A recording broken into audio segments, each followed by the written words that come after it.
कुछ समय पहले की बात है। भगवान गौतम बुद्ध अपने शिष्यों के साथ एक गांव में भ्रमण पर थे। वह गांव शिक्षा और आध्यात्म से बहुत दूर था।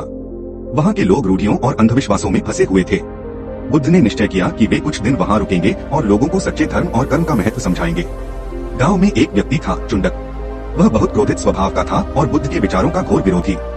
जब उसे पता चला कि बुद्ध गांव में आए हैं और लोगों को उपदेश दे रहे हैं, तो वह बहुत नाराज हुआ। उसने निश्चय किया कि वह बुद्ध का अपमान करेगा।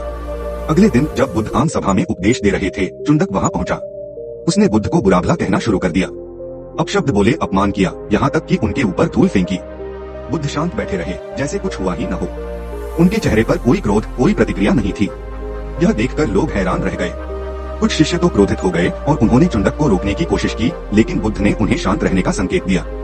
जब चुंडक थक गया, तब बुद्ध ने मुस्कुराकर पूछा, भाई, अगर कोई व्यक्ति किसी को उपहार देना चाहता है, लेकिन वह दूसरा व्यक्ति उसे स्वीकार नहीं करता, तो वह उपहार किसका हुआ? चुंडक ने कहा, स्वाभाविक है, उस व्यक्ति का जिसने वह उपहार देने की कोशिश की। बुद्ध ने शांति से कहा, ठीक उसी तरह तुमने मुझे अपशब्द और क्रोध रूपी उपहार देने की कोशिश की, पर मैंने उन्हें स्वीकार नहीं किया। वे तुम्हारे ही पास रह गए। सभा में सन्नाटा छा गया। चुंडक स्तब्ध रह गया। उसे पहली बार अपनी गलती का एहसास हुआ। उसने सिर झुका लिया और वहां से चला गया। बुद्ध ने सभा की ओर देखा और कहा, मनुष्य अपने कर्मों का फल अवश्य भोगता है।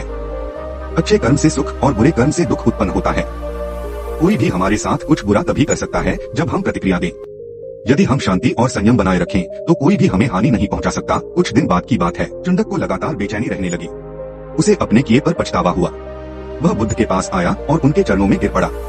उसने क्षमा मांगी और कहा, भगवान, मैंने अज्ञानता में पाप किया, क्या मेरा पाप क्षमा हो सकता है? बुद्ध ने उसे उठाया और कहा, हर व्यक्ति गलतियां करता है, परंतु जो अपनी गलती को समझकर सुधरता है, वही सच्चा साधक है।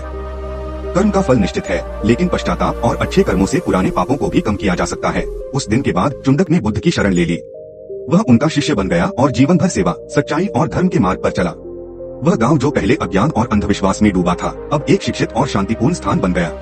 कहानी से सीख, मोरल ऑफ द स्टोरी, हमारे कर्म ही हमारे भविष्य का निर्माण करते हैं। क्रोध का उत्तर शांत रहकर देना ही सच्ची वीरता है। क्षमा और पश्चाताप से भी जीवन में परिवर्तन लाया जा सकता है। जो व्यक्ति अपने कर्मों पर ध्यान देता है, वह सच्चे सुख की प्राप्ति करता है। बुराई का उत्तर बुराई से नहीं,